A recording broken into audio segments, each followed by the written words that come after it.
que haja alteração na lei de inquilinato, não haver ações de despejo e que haja a possibilidade de negociação em até 70% de redução, ou na impossibilidade do cumprimento do negociado, enquanto durar o estado de calamidade, devendo, ao fim desse período, o locatário quitar o seu saldo remanescente em até 12 meses. Então, aquele que não tiver condição de pagar aluguel, que possa lá no final de tudo isso ainda ser parcelado, mas que não vai ficar devendo para ninguém, apenas ele quer condições para poder pagar isso, né? Do governo estadual, que respeitem as regras determinadas pelo PROCON. Nesse caso, o PROCON determinou que os pais negociassem com as escolas, que as escolas pudessem dar um desconto, não fixou porcentagem. O que a gente não concorda e é inconstitucional é que as assembleias legislativas, câmaras de vereadores, ficam discutindo a possibilidade de fazer imposição de 30% de desconto. Como é que vai ser isso se a escola não está recebendo nada? Não é? Isso, para as grandes escolas, não significa nada, porque as grandes escolas estão tendo a sua atividade normal, não é? Os pais não estão tendo descontos, os alunos estão tendo aula normal, então as grandes escolas não estão tendo problemas. Agora, as pequenas são os mais problemáticos, né? É o que nós estamos colocando aqui. Então, que haja aí a livre negociação. Com relação à energia elétrica, água, luz, no caso aqui, a água, luz, serem pagos sem juros e multas, e também que não seja interrompido o fornecimento por falta de pagamento durante o tempo que perdurar a pandemia. Por parte do governo municipal e parlamento, que os atuais parcelamentos em curso, junto à Prefeitura do município de São Paulo, tenham seus respectivos vencimentos a contar a partir de março de 2021. Que o IPTU de 2020 tenha o seu vencimento a partir de junho de 2021. Que o TFA e o TFE, que é taxa de localização de funcionamento de anúncio, que é anual, no mês de junho, tenham o seu vencimento a partir de dezembro de 2021. Que haja um programa de parcelamento incentivado pelos tributos não pagos no período da pandemia sem acréscimos legais pertinentes. Então, isso aqui são pleitos que nós vamos lutar para tentar conseguir, pelo menos próximo do que seja possível. Mas o que não dá é simplesmente as escolas ficarem à mercê de serem fechadas por essas questões todas. A gente entende que, por outro lado, não havendo receita por parte do governo, a gente também vai correr o risco de não ter verbas para sanear nem aquilo que o governo, no caso da medida provisória 936, que assume a responsabilidade de partilhar uma parte do pagamento do salário, corre-se o risco de não ter nem condições de pagar essa parte que o governo assumiu. E nem muito menos os R$600 lá, né? Tanto é que a gente está assistindo isso aí. E a questão do voucher educacional, né? É muito importante que o governo possa discutir essa questão do voucher, para que haja uma possibilidade que os pais tenham uma condição financeira para manter os filhos na escola particular. Isso tudo levando em consideração que, se encerrar as atividades das escolas, das pequenas escolas, ela vai toda ser direcionada para o município, e o município não vai ter condições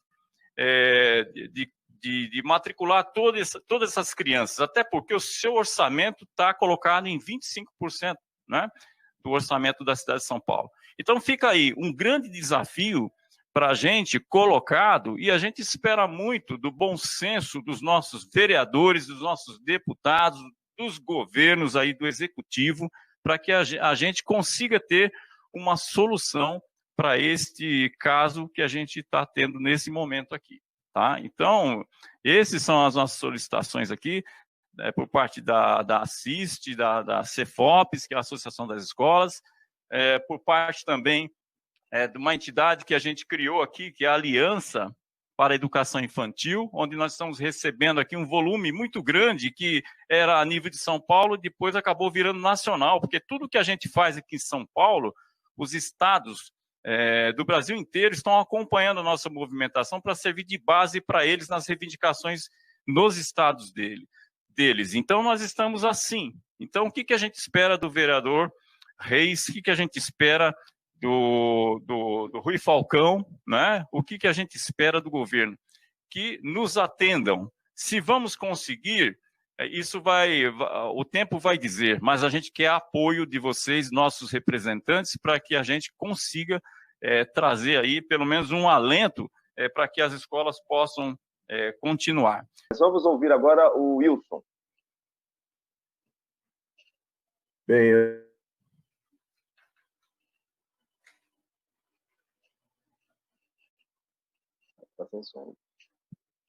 oi. Então, eu gostaria de saber se a live, o período dela é de 1 hora, né?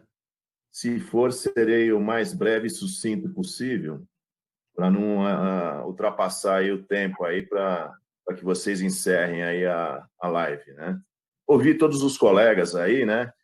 E falar um pouquinho em relação ao meu segmento, né? Quando eu falo meu segmento de 2 rodas, ele contempla todos os outros segmentos, né? Ou seja, nós temos como clientes o autônomo, o seletista, o microempreendedor individual, profissionais liberais, enfim, a gente tem todo o segmento aí. É importante que vocês saibam, bem rapidamente, né, que o cenário de 2 rodas, né, a comercialização, ela teve um crescimento em 2020, final de 2019, início de 2020, de 15%. Ou seja, os bancos, diferente do que o meu colega falou aí, estavam disponibilizando o crédito, e é sabido que os bancos eles só disponibilizam crédito se eles tiverem a certeza e a segurança do pagamento. Ou seja, todas essas classes que eu mencionei estavam com o seu emprego garantido, enfim. Havia uma segurança para os bancos de que, efetivamente, disponibilizando o crédito, eles iriam receber. Esse é o melhor cenário para todos os segmentos, né? Então, assim, falando em prol dos bancos, né, eles estavam realmente disponibilizando, eles estavam do lado do nosso segmento e disponibilizando crédito, né? Então, o que a gente espera, né? Rapidamente, né? Nós esperamos que o mercado haja retomada aí do mercado, né? Mas, como eu falei inicialmente, com segurança e com garantia, né? Preservando a vida e a saúde, né? de todos, né? Essa é uma condição que é importante tanto para a gente da Yuri Motos, assim como para a Honda, né? Eu falo aqui em sintonia com a Honda também, né? Então, é importante que haja o mais rapidamente possível a retomada, né? Mas de forma consciente, de forma planejada, né? Para que não haja ali na frente, né, uma nova paralisação aí das atividades que seria o caos, né, para todos os segmentos aí, né? Então, em síntese aí, seria essa a nossa expectativa, né? E diferente do que um outro colega falou aí, as grandes empresas também é proporcional ao tamanho da empresa os problemas que causam esse tipo de paralisação e esse cenário, né, que a gente se depara nesse momento, né? Então, assim, nós também tivemos que proceder demissões, suspensão de contratos de trabalho, redução do salário do staff que foi mantido, né? Enfim, então a gente passa pelos mesmos problemas com uma proporção infinitamente maior aos pequenos e médios empresários, né? Então, é isso. A gente pensa aí que tem que haver uma retomada consciente, né, o mais rapidamente possível, e assim, né, que todos nós façamos a nossa parte, né, em fazer um trabalho de conscientização junto aos nossos funcionários, enfim, né, e multiplicar essa conscientização para os familiares e tal, né, para que a gente não tenha problema e preserve a vida. É isso. Posso fazer uma colocação rápida aí, o Reis dá? Acho que agora não vai dar, que está terminando nosso tempo, que ele encerra 1 hora. Rapidinho, só para dizer o seguinte: os grandes empresários não recolhem impostos, as grandes fortunas não são taxadas. Eu acho que estava na hora do governo brasileiro, ou da gente fazer um movimento para que eles façam a sua parte e façam os pagamentos daquilo que devem. Esse dinheiro viria agora com uma grande ajuda se isso realmente, efetivamente acontecesse. É isso. Bom, gente, agradeço bastante a participação de vocês e vou passar para o Rui Falcão agora. E eu quero agradecer o Rui Falcão também pelo olhar que ele tem para a nossa região. O Rui Falcão, ele destinou para o Rede Hora Certa de Saúde, aí do Jardim Ibirapuera, uma emenda de 2,5 milhões para ampliar a Rede Hora Certa de Saúde, né? A Rede Hora Certa foi criada na gestão nossa, gestão do prefeito Fernando Haddad, e os movimentos de saúde, os grupos de saúde lá se organizaram, buscaram uma reunião, eu falei, vou pedir ao Rui Falcão, e ele atendeu. Então, vai vir de Brasília esse valor para a ampliação da rede de saúde Hora Certa no Jardim Ibirapuera, aí na região da Embu-Mirim. Também, ele, recentemente, para combater a pandemia, ele está mandando R$1,5 milhão de reais.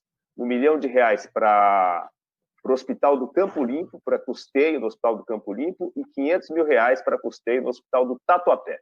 Então, dentro daquelas prerrogativas que é do parlamentar, né, porque o parlamentar não é o executivo, mas dentro dessas prerrogativas, o Rui Falcão e os nossos deputados estaduais e o nosso papel aqui na Câmara, nós temos cumprido, sim, o nosso papel, nós temos feito aquilo que é da nossa competência, né? Cobrar, fiscalizar, encaminhar, isso a gente tem feito diuturnamente, e o Rui Falcão, com muita maestria lá em Brasília, tem feito isso muito bem. Então, parabéns aí ao deputado federal, agradeço esse atendimento a essa demanda que é justa e importante para a nossa região, isso com certeza ajuda a mitigar os problemas que nós temos, e é o nosso papel. Agora eu vou ouvi-lo, Rui, para a gente terminar a nossa live. A live está indo muito bem no YouTube, no Facebook. Eu agradeço a todos os internautas, todos aqueles que curtiram aí a nossa live, que participaram, que mandaram mensagens no Facebook. Não vai dar para eu falar o nome de todos, porque é muita gente, mas está bombando a nossa live. Rui Falcão. Companheiros estão participando da live aí também, mandar um abraço para todos e todas, e me referi aqui ao que foi dito pelos colegas, né? O Antônio Carlos, o Carlos Roberto, ele apresentou uma série de demandas com relação às pequenas escolas de educação infantil, de ensino fundamental, e eu quero ser bem sincero, viu? A gente pode batalhar por isso, mas veja, a primeira reivindicação que você colocou, parcelamento dos pagamentos à Receita e à Procuradoria até março de 2001. No Pronamp, nós conseguimos isso por 180 dias, e o Bolsonaro vetou. Nós vamos batalhar agora para derrubar o veto. Só que você deve estar acompanhando na imprensa, Bolsonaro está cooptando uma grande parte de deputados, para além daqueles que já o apoiavam, distribuindo cargos que ele disse que não ia fazer. Então, ele está formando agora uma maioria muito sólida na Câmara, coisa que ele já tinha no Senado. Então, embora a gente vá batalhar para derrubar o veto, eu não sou muito otimista com relação a isso. Todas as outras reivindicações que você apresenta aqui, elas, em linha geral, são feitas por outros setores também. E o governo tem sido de uma insensibilidade terrível em relação a elas. O máximo que a gente conseguiu foi uma suspensão dos despejos de ocupações. Isso a gente conseguiu por algum tempo, até porque tem juízes que não estão concedendo nesse período emissão de posse. A questão dos aluguéis. Nós vamos entrar nessa linha que o Zé Ronaldo tinha falado. As escolas pedem a redução do aluguel para pagar mais tarde, e o proprietário fala, mas nesses 6 meses, 8 meses, como é que eu vou sobreviver? É aquela contradição que eu falei. Você diz o seguinte, talvez o governo não tenha verba sequer para pagar os R$600. Aí nós vamos entrar na questão central. os governos são escolhidos por nós. E aí vale também para a pergunta do Manuel, viu, Manuel? Você se lembra que o SUS foi fortalecido durante os governos Lula e Dilma. O SAMU foi criado durante os governos Lula e Dilma. Houve uma ampliação do número de hospitais, inclusive aqui na capital, por conta da Marta e por conta do Haddad. Alguns hospitais foram até a construção interrompida pelos que nos sucederam.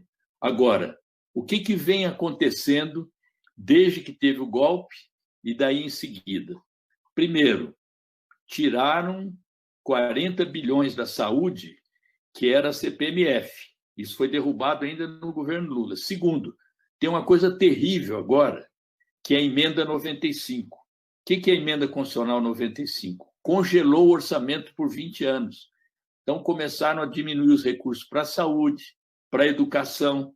Então, essa é uma realidade que não adianta dizer, mas vocês não estão fazendo. Nós não somos mais o governo, nós não temos maioria. Na nossa época, embora não fosse um mar de rosas, embora tivesse filho no hospital, mas o funcionamento era melhor. Nunca se criou tanto emprego no Brasil como na época do Lula. Agora você tem o contrário, você tem um desemprego crescente. O salário mínimo aumentou 74% acima da inflação nos nossos governos. Agora o salário mínimo está sendo congelado. Então, as escolhas que a população faz, a população também tem que responder por ela. Nós estamos lutando para isso mudar. Muita gente já se arrependeu de ter votado no Bolsonaro. E é bom que se arrependa, que reflita melhor para o futuro. Por isso que nós estamos querendo trocar o governo. Enquanto nos outros países eles estão garantindo renda, emprego e a vida, aqui não. Até nos Estados Unidos, que inspiram toda a administração Bolsonaro, para quem ele bate continência para a bandeira americana, lá eles mudaram de ideia. Lá o Estado está pondo dinheiro. Então, sem recurso público nesse momento, não há solução. E não é verdade que o Brasil não tem dinheiro. O Brasil pode emitir, o Brasil pode se endividar, porque os outros países se endividam também, vai se endividar em real e não em dólar. E para tentar comprovar que eles não têm dinheiro, eles estão pedindo agora um empréstimo de 4 bilhões de dólares para o FMI. Vocês se lembram que o Lula pagou todas as dívidas com o FMI. Nós somos credores do FMI, inclusive. E temos reservas grandes que nos protegeram das duas grandes crises da moeda brasileira, em 2008 e 2015. Agora o dólar está chegando em R$6. Então, o que eles estão querendo fazer? Estão querendo se endividar sem necessidade para dizer que está faltando dinheiro no país, eles não podem fazer nada pelos pobres, pelas pequenas empresas. Então, nós temos que tomar consciência de que quem determina essas coisas são os governos. Os parlamentares, como nós, somos minoria lá.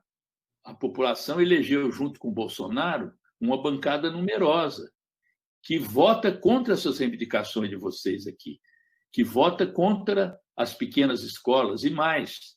Então, tem projeto para defender o homeschooling, que é os pais ensinarem as crianças em casa, para fechar as pequenas escolas. Não estão preocupados. As grandes escolas, como se disse, estão se conglomerando e viraram, inclusive, grandes corporações econômicas, muitas delas, inclusive, com controle do capital estrangeiro. Então, querem introduzir o ensino à distância de forma crescente e o ensino em casa. Agora, num país onde as mulheres cada vez mais querem ter direito ao mercado de trabalho, muitas delas são arrimo de família, complementam a renda em casa muitas vezes. Ficar em casa ensinando as crianças, ela vai viver do quê, então? Então, tem todo um movimento que não é localizado, é um movimento global, planejado, que nós estamos combatendo. Agora, eu tenho me empenhado muito, seja do ponto de vista das emendas, para ajudar a área de saúde, com projetos. Nós estamos fazendo projeto para os recursos, a merenda escolar. As aulas estão suspensas, para que a merenda escolar possa ser entregue aos pais, por exemplo, para continuar tendo a merenda, porque muitas vezes a merenda é a única refeição que a criança tem, as crianças mais vulneráveis. Então, nós vamos continuar lutando. Essas reivindicações que vocês colocam são justas, Com relação à Honda, é bom saber que quem prorrogou todos os incentivos à Zona Franca de Manaus, onde a Honda tem a maior parte da produção de suas motos, há quem diga até que eles são só montadores lá, que não criam nada e tal, foi o governo Dilma, que prorrogou por 50 anos os incentivos para a Zona Franca de Manaus, coisa que o povo de São Paulo reclama duramente, porque não gostaria que toda essa produção fosse feita, toda essa indústria metalúrgica, inclusive, na região lá de Manaus. Então, gente, eu quero agradecer. Tem muita coisa para a gente dialogar, me proponho a outras vezes também conversar com vocês, seja enquanto está na pandemia, seja depois presencialmente. E o meu mandato está aberto para receber sugestões, para encaminhar projetos, sempre com essa sinceridade com que eu costumo me comunicar com vocês. Não faço falsas promessas, não crio ilusões, porque a luta é dura e nós vamos estar juntos para vencê-la. E muito obrigado ao vereador Reis por ter, inclusive, informado sobre essa questão das emendas aí. Eu destinei outras emendas também para a área de saúde, isso foi outra conquista nossa. 50% das emendas parlamentares impositivas, obrigatoriamente, hoje, têm que ser destinadas para a área de saúde. Mostra o empenho que a gente tem com uma das áreas que são fundamentais para a população brasileira. E boa noite, muito obrigado. Um abraço para você, Reis, e para os nossos colegas. Obrigado pela oportunidade. Aí para o Roberto, eu agradeço bastante o Roberto, o Zé Ronaldo Arantes, o Wilson, o Rui Falcão. A live foi um sucesso, Rui Falcão. A live, nós estamos com 139 compartilhamentos no Facebook. Então, um sucesso total. Seu público é muito numeroso. É o nosso público, eu não tenho público. O meu público é o seu público, é o nosso público. Então, a semana que vem nós vamos fazer uma outra live. Eu quero discutir com vocês sobre a distribuição dos recursos da prefeitura na cidade de São Paulo, nos territórios, nas subprefeituras, né? Eu acho que é de suma importância que as pessoas saibam porque algumas regiões estão tendo um tratamento diferenciado em relação a outras, né? Então, eu quero discutir isso com a sociedade, eu quero que a população conheça realmente como que o governo que está aí, o governo tucano, distribui os recursos públicos, o dinheiro que é do povo, né? De que forma está sendo distribuído, porque alguma região recebe mais, outras regiões não recebem nada. Então, assim, o tema da nossa live vai ser esse. Eu esqueci de falar que a bancada do PT tem, sim, projeto para taxar as grandes fortunas. É uma coisa que reforça o orçamento, assim como toda a nossa proposta de reforma tributária justa e solidária. Muito bem. Oi, eu só queria fazer uma justiça aqui, agradecer aos nossos amigos da REMA, que é a nossa representação de empresários da Boimirim e adjacências, que muitos deles estão de olho no que nós estamos fazendo, no nosso intento aqui. Um abraço a todos e obrigado pela colaboração mais uma vez, Falcão. Eu lembro sempre que você fala sempre, democracia dá trabalho, não é? A gente está vivendo esse retrabalho novamente. Um abraço. Prazer, Wilson. Carlos. Da mesma forma. A democracia dá trabalho. Agora, o problema é que elegeram um presidente que não gosta de trabalhar, né? Então, é difícil. Então, é preferível que tenha o trabalho e que os governantes primem por trabalhar, né? E aqui o Rui Falcão, os nossos parlamentares, eles trabalham muito, eles cobram muito, eles sim têm feito a lição de casa e nós temos que reconhecer. Poderia estar muito pior se nós não tivéssemos uma oposição aguerrida lá em Brasília para cobrar que realmente se cumpra a Constituição, que se garanta a democracia, porque o grupo que chegou ao poder aí, eles querem acabar com a democracia, né? Então, é uma situação que nós estamos vivendo caótica, né? E as pesquisas estão mostrando isso. Cada vez que passa, a população vai demonstrando que realmente votaram errado. Ou seja, há um arrependimento na sociedade, há um arrependimento na população, tá? Mas o que nós temos que fazer é isso, é lutar, é continuar debatendo, continuar cobrando e fazendo a lição de casa no dia a dia, e os nossos parlamentares em nome do Rio Falcão, eu agradeço a todos, porque eles sim têm trabalhado, têm feito a lição de casa. Então, eu agradeço a todos vocês, agradeço aqui ao José Ronaldo, o Wilson, mando um abraço lá para o diretor lá da Honda Motos. Eu que agradeço a oportunidade aí. Um abraço a todos.